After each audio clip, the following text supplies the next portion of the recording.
नमस्कार, मैं रूबी फुगाट यादव। आज हमारी आध्यात्मिक यात्रा स्पिरिचुअल जर्नी में मैं आपको हमारे इस शरीर के बारे में, आत्मा के बारे में बहुत अहम जानकारी दूंगी। हमारे भौतिक शरीर जिसे हम भोजन कराकर पूरी तरह से ताकत देते हैं, एनर्जी देते हैं ताकि हम इससे काम ले सकें। इस दुनिया के अंदर जब हम आए हैं, जो हमारी जिम्मेदारियां हैं हमारे परिवार के प्रति, समाज के प्रति, देश के प्रति, हम स्वस्थ रहकर अपने शरीर के माध्यम से कर्म करते हुए इसका पूरा लाभ उठाएं। भोजन के अलावा भी हमारे इस शरीर को ऊर्जा की बहुत जरूरत है।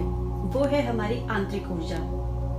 जिन वाइब्रेशन से, फ्रीक्वेंसीज से, एनर्जी से ये पूरी सृष्टि चल रही है, वही ऊर्जा हमारे शरीर के अंदर मौजूद है। बस हमें जरूरत है तो उस ताकत को पहचानने की और उन्हें जागृत करने की। आज इसी विषय पर मैं आप लोगों के सामने अपनी सारी बातें रखूंगी, क्योंकि जितना हमारा ये भौतिक शरीर देखने में सरल सहज लगता है, अंदर से उतना ही ये जटिल है। मॉडर्न साइंस भी इस पूरे शरीर को अंगों के माध्यम से समझते हुए पूरी तरह समझ नहीं पाई है। जितनी भी हम स्टडी करते हैं इसके बारे में, उतनी ही कम लगती है, क्योंकि आज जो हमारा विज्ञान है, जो चिकित्सा विज्ञान है, मेडिकल साइंस है, वो अंगों के माध्यम से हमारे शरीर की बीमारियों को समझने का प्रयास कर रही है।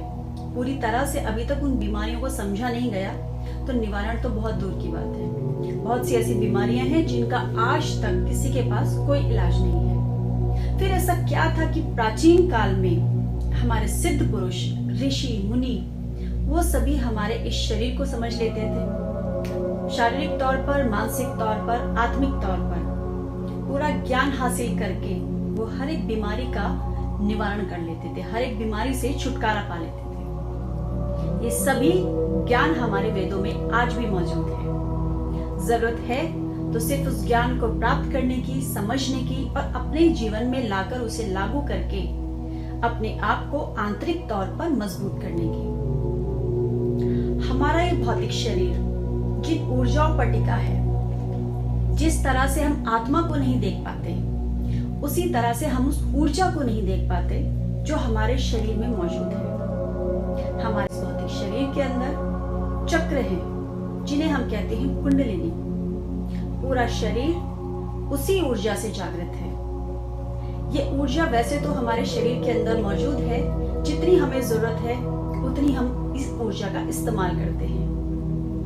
लेकिन जब हमें ये पता चलता है कि हम इस ऊर्जा के माध्यम से अपने अंदर आत्मविश्वास को पूरी तरह से भर लेंगे, सभी बीमारियों से छुटकारा पा लेंगे, हमारे अंदर जो भाव हैं आंतरिक तौर पर, आत्मिक तौर पर, शारीरिक तौर पर पूरी तरह से हम अपने आप को संतुलित कर लेंगे, तब हम इस ऊर्जा को और ज्यादा लेने का प्रयास करते हैं। इस ऊर्जा को और ज्यादा ग्रहण करने के लिए हम सोचते हैं और हम ये चाहते हैं कि किस तरह से ये ऊर्जा हमारे शरीर के अंदर जागृत हो जाए, एक्टिवेट हो जाए।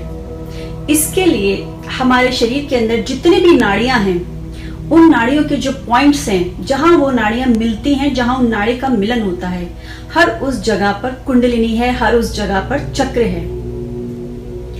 वेदों के अनुसार हमारे शरीर में 114 चक्र हैं, जिनमें से 108 चक्र बहुत ही ज्यादा महत्वपूर्ण हैं। मगर ऋषियों ने, मुनियों ने, सिद्ध पुरुषों ने, यहाँ तक कि आज भी ऐसे साधु संत मौजूद हैं, आज भी ऐसे आम इंसान भी मौजूद हैं जिन्होंने अभ्यास किया है अपनी आंतरिक यात्रा में। अपनी आंतरिक यात्रा के अनुभव के माध्यम से वो ये बताते हैं कि 7 महत्वपूर्ण चक्र हमारे इस पूरे शरीर को चला रहे हैं और उन चक्रों को जागृत करना बेहद जरूरी है।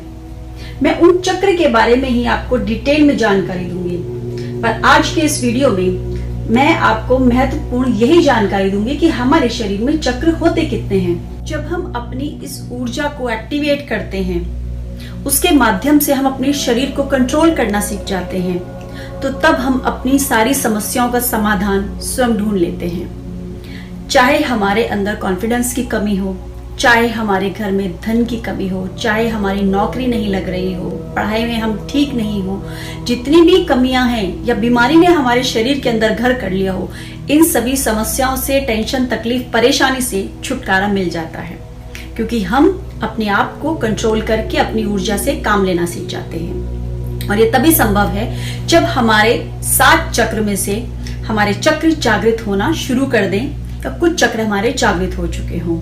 हमारी बॉडी में, हमारे शरीर में इसकी जो पोजीशन है वो हमारी जो स्पाइनल कॉर्ड है, जो टेल बोन है, वहां पर जो ये हमारी स्पाइनल कॉर्ड, ये हमारी खत्म होती है, वहीं पर ही इसका वास है, ये वहीं पर होती है। इसका जो अहम काम है, यदि हम अपने मूल आधार चक्र पर संयम करना, कंट्रोल करना सीख जाएं, तो हम अपने जीवन में बहुत ऊपर तक पहुंचते हैं। हमारा जो दूसरा चक्र है, सैक्रल चक्र, जिसे हम स्वादिष्टान चक्र भी कहते हैं, ये हमारी नाभि से 2 इंच नीचे होता है और इस चक्र का रंग नारंगी होता है। उसके बाद हमारा तीसरा चक्र है सोलर प्लेक्सस, जिसे हम मणिपुर चक्र कहते हैं। यह हमारी नाभि से 2 इंच ऊपर होता है और इस चक्र का रंग होता है पीला रंग। हमारा अगला चक्र हार्ट चक्र है, जिसके अंदर हमारे सभी भाव होते हैं, जो हमारे हृदय के बिल्कुल करीब है, जिसे हम अनहद चक्र कहते हैं। इसके बाद हमारा अगला चक्र आता है, अनहद चक्र का हरा रंग होता है और अनहद चक्र के ऊपर कंठ में इस पोजीशन पर हमारा थ्रोट चक्र, कंठ चक्र होता है और कंठ चक्र का रंग हल्के नीले रंग का होता है।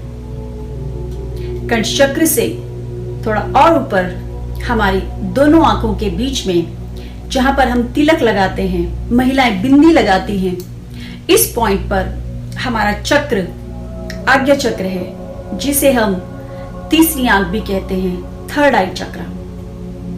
और सबसे महत्वपूर्ण, हमारे पूरे शरीर को चलाने वाला वो चक्र, जो यदि एक्टिवेट हो जाए तो हम परमात्मा का ही रूप बन जाते हैं। उस चक्र का नाम है सहस्त्रार चक्र, क्राउन चक्र, जिसकी एनर्जी पूरी सृष्टि में फैली हुई है। वो हमारे उस जगह पर होता है जो हमारे सिर के बिल्कुल ऊपर, यहाँ पर। ये यदि एक्टिवेट हो जाए तो हमें किसी और चीज की जरूरत ही नहीं रहती, क्योंकि इसके एक्टिवेशन के बाद मनुष्य इतना शांत हो जाता है कि वो किसी बात का जवाब तक नहीं देता, लोगों की समस्याएं सुन के निवारण कर देता है। उसे आगे और पीछे का, भूत और भविष्य, वर्तमान सभी को देखने की शक्तियां प्राप्त हो जाती हैं। इन सभी चक्रों को जागृत करके हम कैसे कि वो किसी बात का जवाब तक नहीं देता, लोगों की समस्याएं सुन के निवारण कर देता है। उसे आगे और पीछे का, भूत और भविष्य, वर्तमान सभी को देखने की शक्तियां प्राप्त हो जाती हैं। इन सभी चक्रों को जागृत करके हम कैसे वो शक्तियां प्राप्त करें, इसका ज्ञान मैं आपको अपनी अगली वीडियो में दूंगी।